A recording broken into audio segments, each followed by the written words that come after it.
Boa, muito boa! Adriano Bertin de volta para mais um vídeo do Golazzo, o canal que é fonte de cálcio. Se você está acompanhando a nossa programação, já percebeu que as lives fonte de cálcio quase sempre ali no domingo. A gente abre uma live aqui no canal para falar sobre os placares da rodada ou os placares da rodada até aquele momento e também os impactos na classificação do campeonato italiano.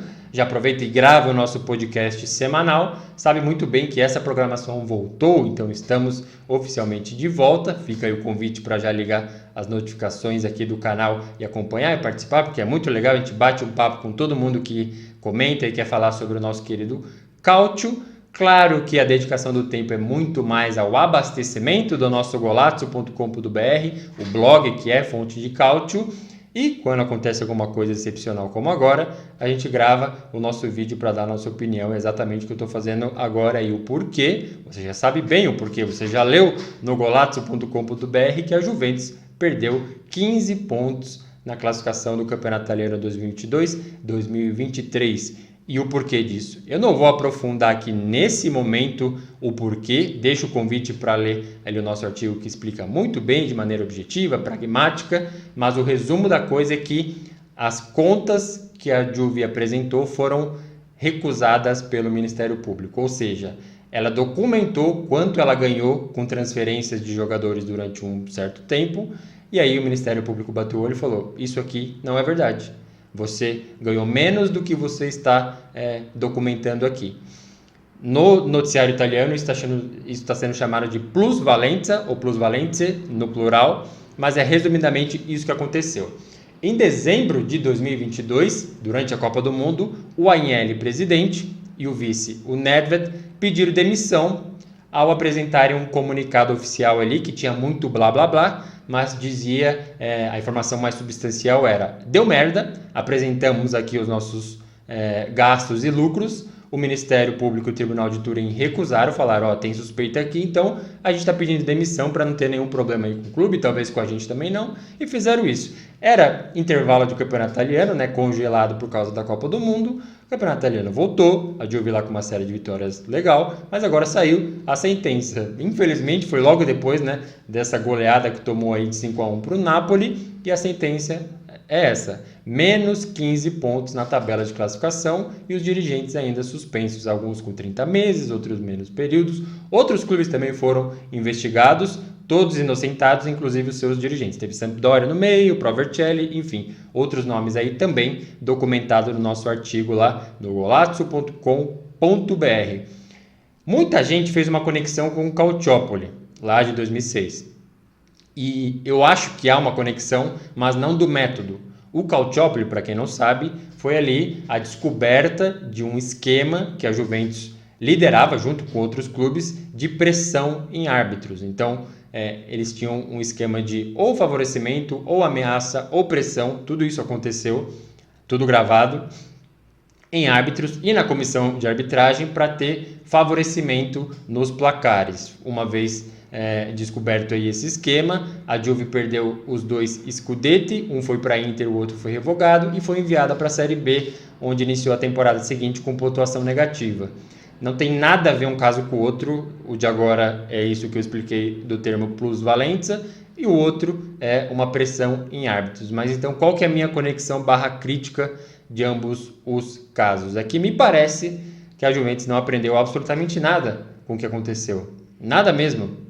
Ao invés de focar na parte virtuosa da sua história, maior número de Scudetti, maior número de taças da Copa Itália, maior número de taças da Supercopa da Itália, maior torcida do país, ao invés de focar nisso, ainda que em momentos de crise, de eliminação de Champions League, não, ela se valeu uma vez mais de métodos ilegais e condenáveis, literalmente condenáveis, para tentar se manter ali no topo e nem assim conseguiu.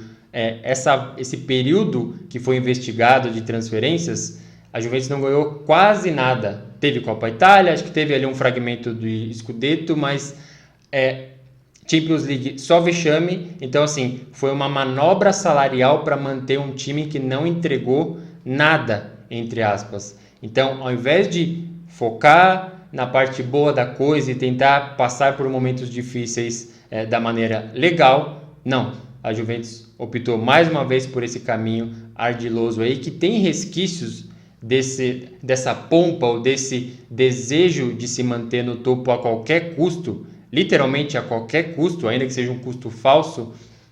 Ele é visto em várias partículas, vários elementos que constrói a Juventus. Então, o dirigente, óbvio, então o grande culpado por essa situação, mas tem outros elementos também. E aí que eu faço a conexão com o Calciopoli.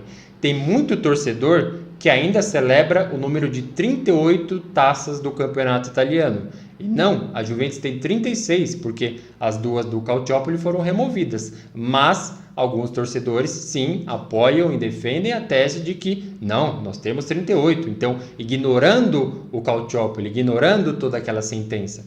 Tem ainda dirigentes e ex-jogadores que sim, eles contam 38. Certa vez teve uma imagem publicada aí, acho que foi na abertura do Allianz Stadium, o estádio da Juventus, com o desenho de um Scudetto número 38 ali, o que não faz o menor sentido. Pelo menos o protocolo, a parte legal da coisa, não diz que a Juventus tem 38 títulos, tem 36. Tem sites enormes que cobrem a Juventus e insistem que a Juventus tem 38. Então, assim, são muitas lições que o Calciopoli deixou e que a Juventus simplesmente não entendeu, não aprendeu. E óbvio, dá para apontar o dedo para o Agnelli, para o Nedved, para todo o conselho administrativo e tudo mais, mas esses resquícios, esses símbolos de uma visão fora da realidade na torcida, em pessoas que cobrem o clube, jornalistas, sites dedicados à cobertura da Juventus, páginas, enfim, várias outras coisas que deixam que há lições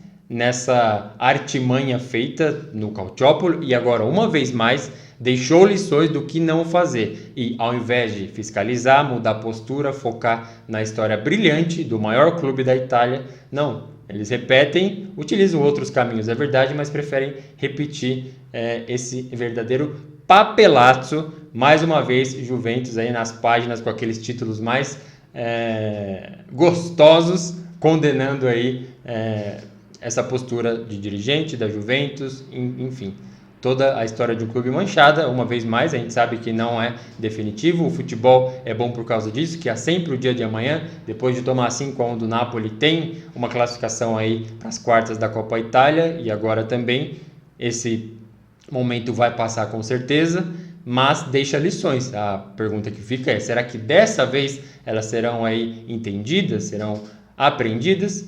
Fica aí o questionamento até para você também deixar o seu comentário, se é rival da Juventus, o que você achou, está em festa aí, está em polvorosa, e o torcedor da Juventus, o que acha desse comportamento aí. Beleza? Eu vou ficando por aqui, um forte abraço, até a próxima!